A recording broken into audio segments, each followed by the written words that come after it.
Ladies and gentlemen, please give a big warm welcome to the president of the University of Cincinnati, Mr. Santa Ono.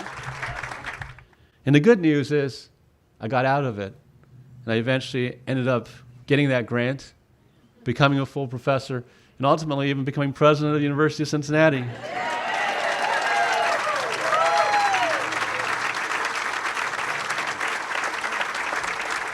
So that's the other side of the story.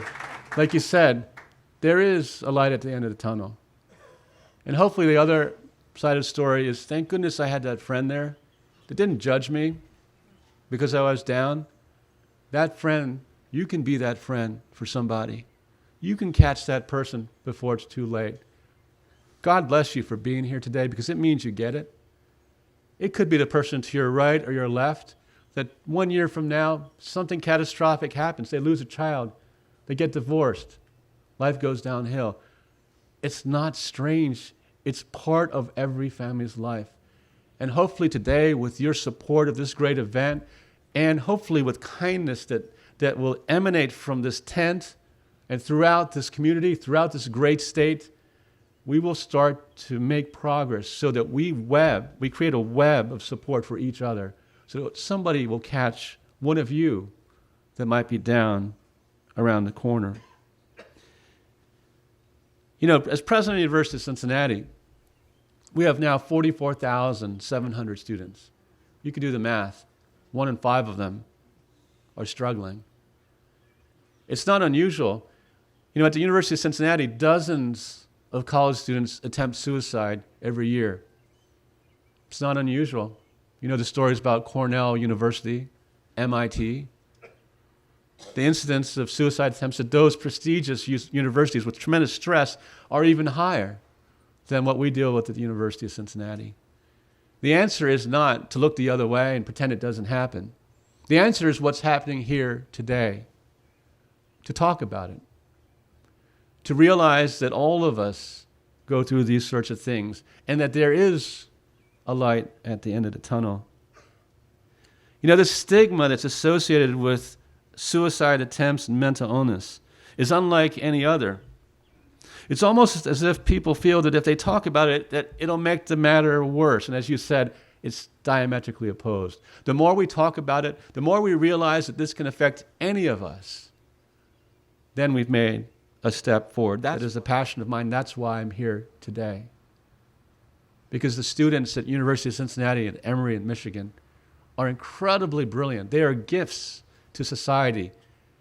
And whatever we can do, and you're doing it today by supporting this, whatever we can do to expand support in our high schools and colleges is rescuing a miracle, a young person with tremendous gifts that can, if supported, move beyond that and contribute to society. That's why tonight's event is even more important, because breaking the silence and taking a courageous stand, as you all are doing, is the way forward. And so what they did is they worked with us.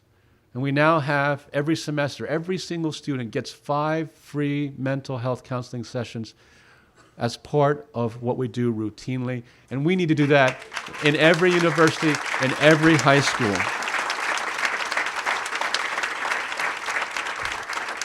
So what can we do about it? Number one, what we're doing here today, break the silence.